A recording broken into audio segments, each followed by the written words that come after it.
Salatu wassalam.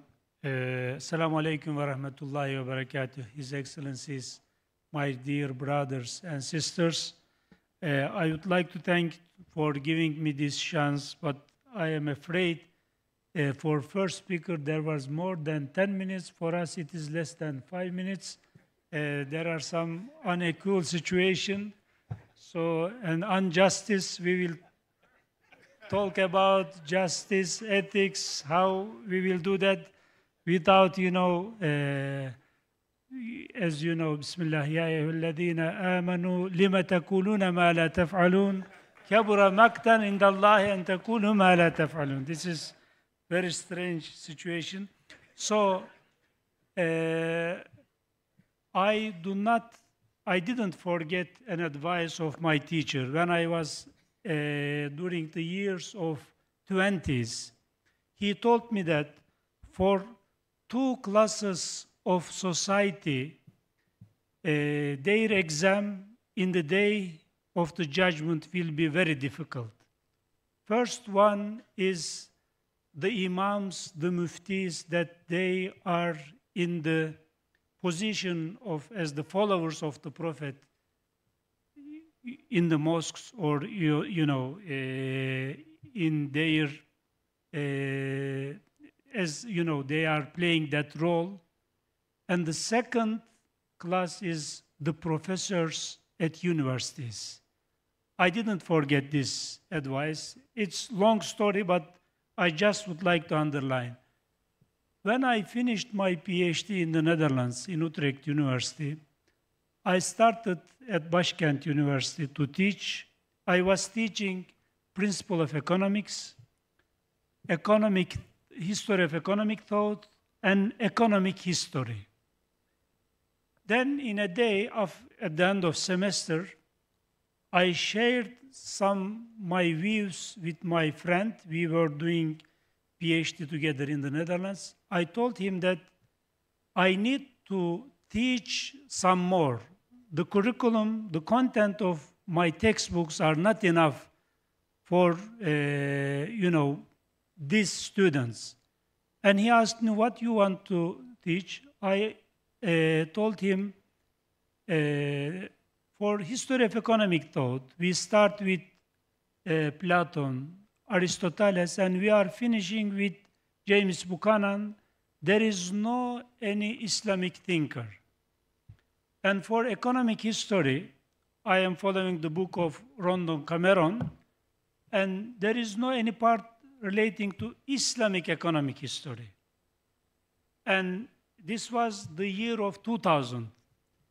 At that time in Turkey, there was, very strong pressure on the Muslims before this government, and the election exists in 2002. 5 parties from the parliament stayed out of the parliament. 5 of them. It was very interesting election. So, and my friend told me that do not touch these issues at this university because it is strange for us. Now there is YÖK, Higher Education Council, and you cannot teach. This is, they were discussing something more, the headcraft is forbidden.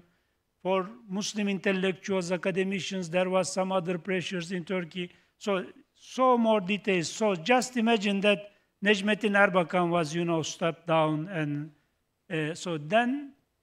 so I suggest him, if it is impossible at university, we have to find a place in a city. We are in Ankara, in the capital. We have to rent a kind of place, and we have to teach these things.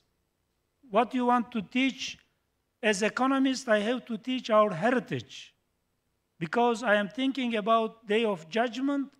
If I follow to teach this curriculum, in that day, what I will give answer. This was my, and I was feeling very bad at that time.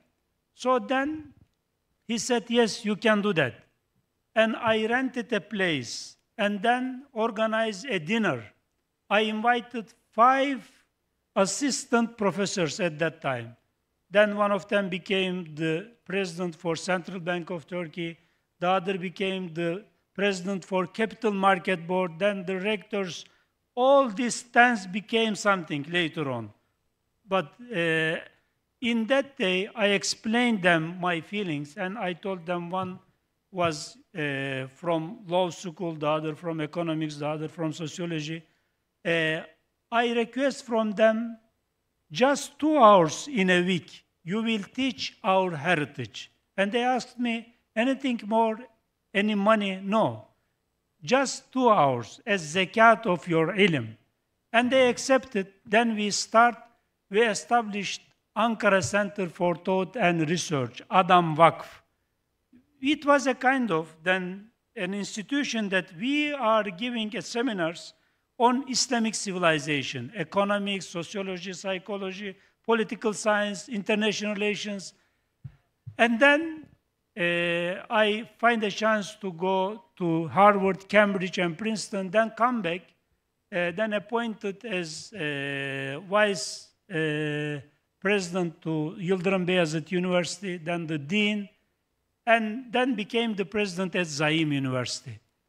And when I was appointed as the dean and the president of university, I tried to, establish this system. What we need today, this was my understanding, we have to get our heritage, not just for economics, for all sciences, as a Muslim intellectuals, academicians. If we can say something to the world, we have to know all our heritage and the current science relating to us.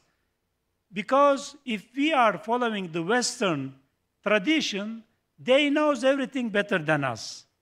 Because they, now we are following Eurocentric approach, and it's coming from Europe and from United States. To say something, if we are facing with some problems today, we have to know our own heritage. So that means we have to start with language. For Turkish students or for Turkish scholars, we need to learn Ottoman language, Ottoman Turkish, then Arabic, of course, and of course, the common languages in the world like English or another language. So, Professor Mehmet, I'll have to... So just 1 minute, miss. No. I need 4 minutes.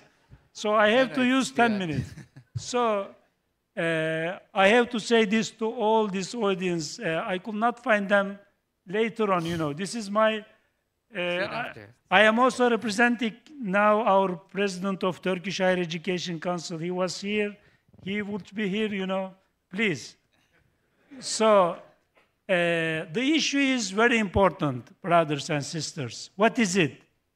Today, the world has some problems in economy, in social life, in family life, in all, aspects of daily life.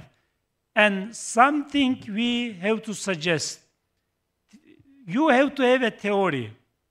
If you would like to say something, if you are making research, if you are finding something, you have to put to your theory. Without theory, you cannot say anything. If you do not have theory, your sources, your findings could not help to your paradigm or to your vision and mission. So we need first to construct the theory. If we are talking about Islamic economics, we have to have a theory. So for theory, we have to know our heritage, thinkers, economic thinkers. And I tried to prepare a book on history of Islamic economic thought, starting from Imam Azam Ebu Hanifa till Sabahattin Zaim. They were 41 scholars. For every century, at least 2 or 3 scholars we find. And Alhamdulillah, I prepared this book. It was published by Zaim University in Turkish, and now it's translating to English. First, we constructed this, connection, but it's not enough, I am sure. This is just first attempt. There is no any other this kind of within this long period. There are for 2 centuries or for 3, but not for 14 centuries.